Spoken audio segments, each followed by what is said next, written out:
बिस्मिल्लाहिर्रहमानिर्रहीम। अस्सलाम वालेकुम दोस्तों, इस ऑडियो लॉग में हम बात करने वाले हैं अमेरिका के अंदर एक रिपोर्ट जमा कराई गई है सेनेट के अंदर, सेनेट की स्टैंडिंग कमेटी के सामने, डीओडी ने, डिपार्टमेंट ऑफ डिफेंस ने। अब ये रिपोर्ट इसलिए जमा कराई गई है कि अमेरिकन कांग्रेस का ओपिनियन शेप किया जा सके चाइना के हवाले से। इस रिपोर्ट के एक मल्टी डायमेंशनल अप्रोच है और इस रिपोर्ट में स्पेसिफिकली चाइना के तमाम तर पावर सेक्टर्स को डिस्कस किया गया है, चाइना की इकोनॉमी को डिस्कस किया गया है, चाइना की पेरिफेरी को डिस्कस किया गया है, चाइना की मिलिट्री स्ट्रेंथ को डिस्कस किया गया है, चाइनीज लीडरशिप किस तरह से सोचती है उसके हवाले से डिस्कस किया गया है, चाइना के फ्यूचर के प्लान क्या है उसके हवाले से सोचा गया है, कितने सारे कॉन्फ्लिक्ट्स हैं चाइना के उनके हवाले से सोचा गया है, और चाइनीज आगे क्या करना चाहते हैं, ये तमाम तर चीजें उस रिपोर्ट के अंदर जमा करवाई गई हैं। इस रिपोर्ट के ऊपर मैं बाद में बात करूंगा, हो सकता है मैं एक सेपरेट ऑडियो लॉग करूं इस रिपोर्ट के ऊपर और पूरा डिटेल से बताऊं कि ये रिपोर्ट क्या है, किस तरह से। लेकिन कुछ चीजें जो इस रिपोर्ट से हमें सीखनी चाहिए, जो कि हमें थोड़ा बहुत सीखना चाहिए, हमें इन रिपोर्टों से ये सीखना चाहिए कि कितना प्रोफेशनलिज्म है वहां पर, उसकी आर्मी का मतलब American DoD, department of defence का कितना बड़ा प्रोफेशनलिज्म है। वो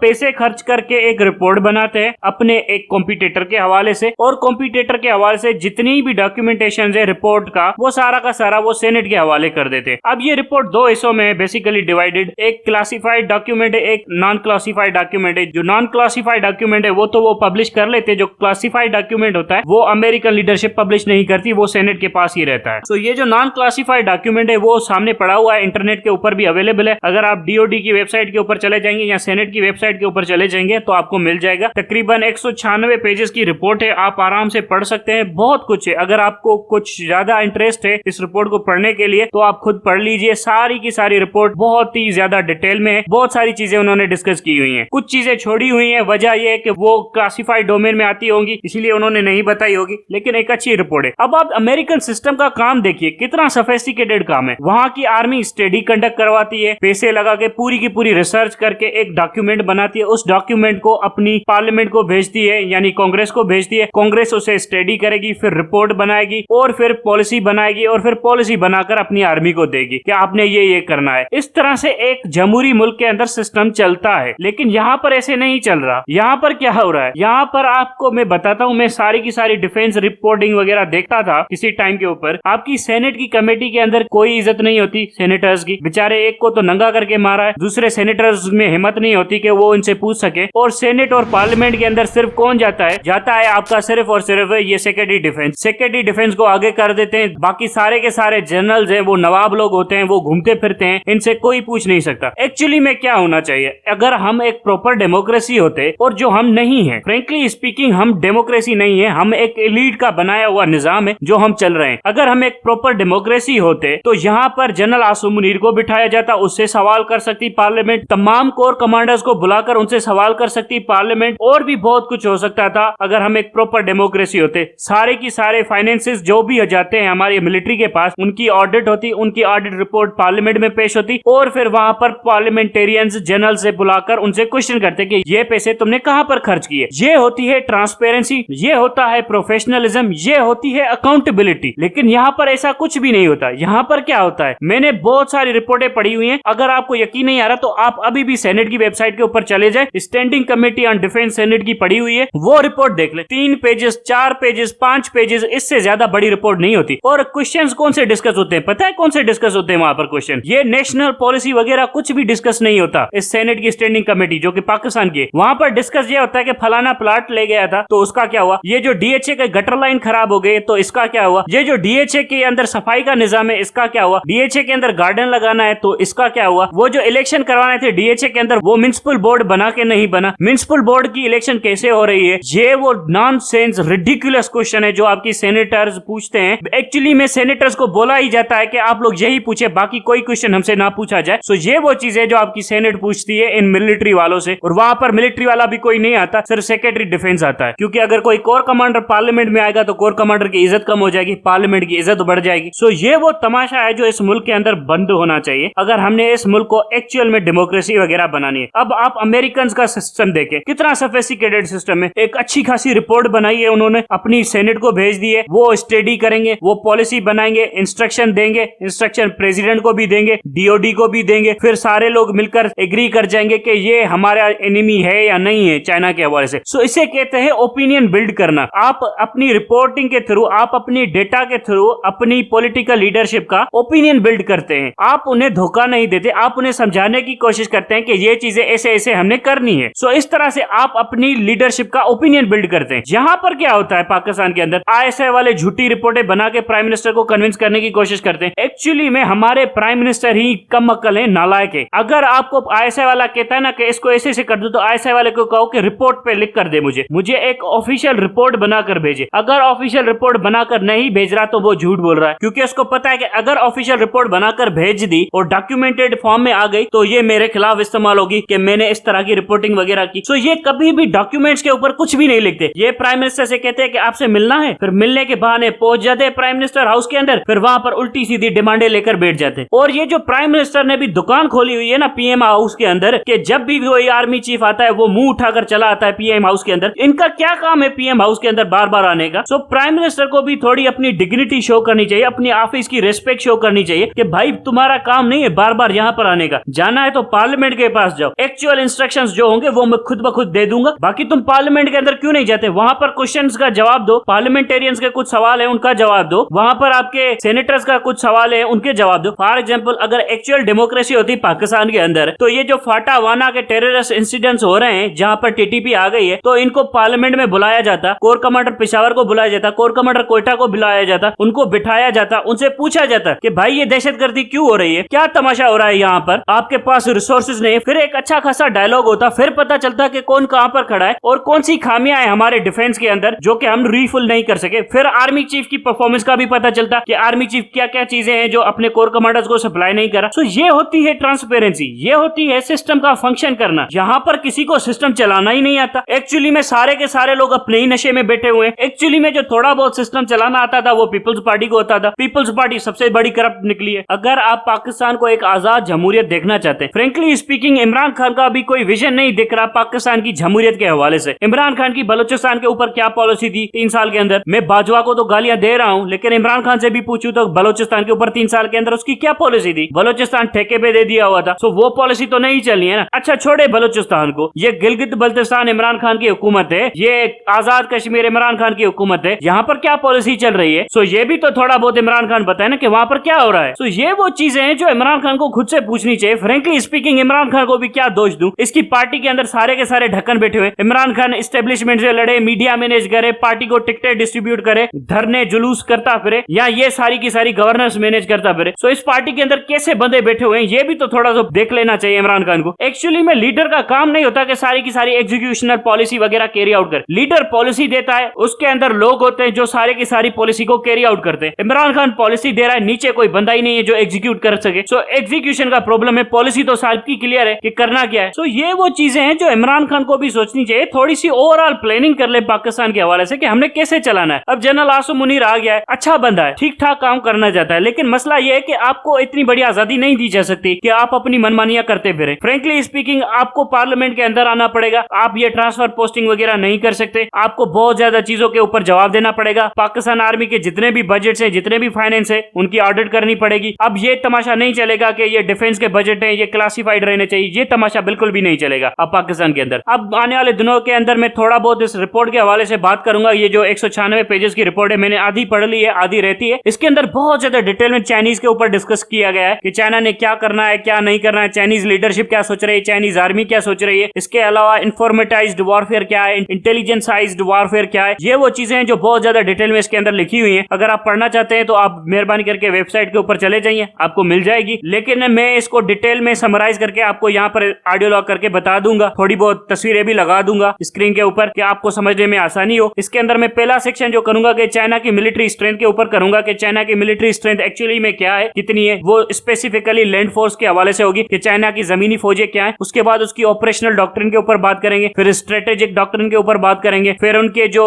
इन्फॉर्मेटाइज्ड वॉरफेयर जोन्स है उनके हवाले से बात करेंगे, फिर उनके जो फ्यूचर प्लानिंग है जो कि 2027 तक वाली प्लानिंग है उसके हवाले से बात करेंगे। सो ये तमाम तर चीजें हम आने वाले ऑडियो लॉग में बात करेंगे, बहुत डिटेल से बात करेंगे। Thank you very much.